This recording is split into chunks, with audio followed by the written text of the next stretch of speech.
we were using the 3348s with the Synclavier hard disk system. That was before Pro Tools.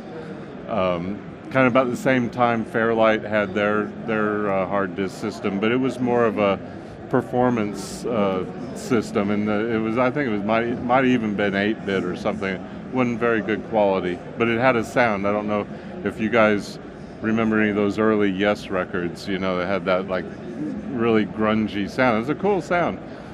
And then I forget what Pro Tools was called before it was called Yeah. So we had one of those systems, but you know, I mean, it was 16-bit, 44.1. It didn't sound very good. The converters were horrible, but you could do things. You know, being hard disk based, you could move things around, and it was easier to do certain things on that than it was to do on the Synclavier. So you know, obviously things get better and better. Pro Tools came out, it was a better system. People started, it was almost like overnight, it seemed like people abandoned tape-based digital systems and went to hard disk systems. So Digi had sort of a way in before everybody, and it became sort of the platform of choice. Myself, I wasn't convinced about it sonically, and I wasn't willing to sacrifice the sound for convenience, and that's basically always been my motto. It's like about quality audio first, regardless of the extra steps that you might have to go through to get it. So you know, I mean, I'd use Pro Tools to do certain things, but still import those sections into the 3348 until along came Steinberg and Nuendo. And you could actually use good sounding converters. It was 32-bit floating point, and it sounded obviously, to me, much better than the competition. And so I got my feet wet and jumped in, and it was version 1 of Nuendo. So, you know, and we're talking slow computers and host-based system, you know. I mean, once again, here I was like doing extra work just for the quality of sound, but the quality of sound mattered to me. So I kept on working with it. Later versions came along, computers got better and better, and now, you know, I've got a dual 12-core computer with RAID drives. The thing, I mean, easily handles 96K, you know, like 150 tracks at 96K. It just flies. It's like, you know, no problem. So at this point, I'm a whole lot better on Nuendo than I am on Pro Tools. So I would say Pro Tools sounds really good, but it gets to be the feature set and what you're used to and how you like to work, you know. I would say if you're really used to Pro Tools, you're going to be happy with Pro Tools, and you'd rather work with that than you would with Nuendo. But if you're open-minded, I would say give Nuendo or Cubase a try.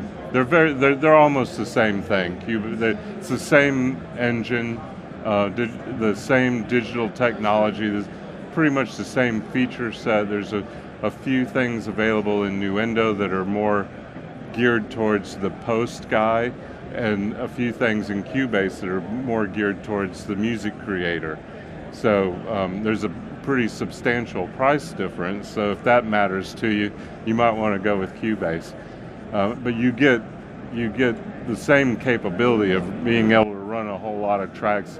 I don't know if there's a limit on how many tracks you can run. It's going to be up to how many your computer's going to be able to handle. So it's still very important to have a fast computer with plenty of memory.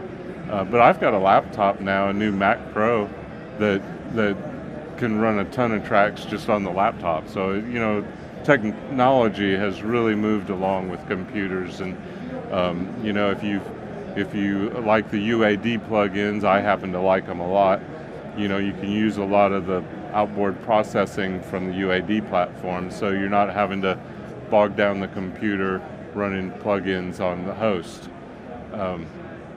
So anyhow, that's a little bit of a introduction to me, what I like to do. And recently, I guess, well, it was about, well, it's almost a year ago, I had the pleasure of working with this hardware controller for Nuendo.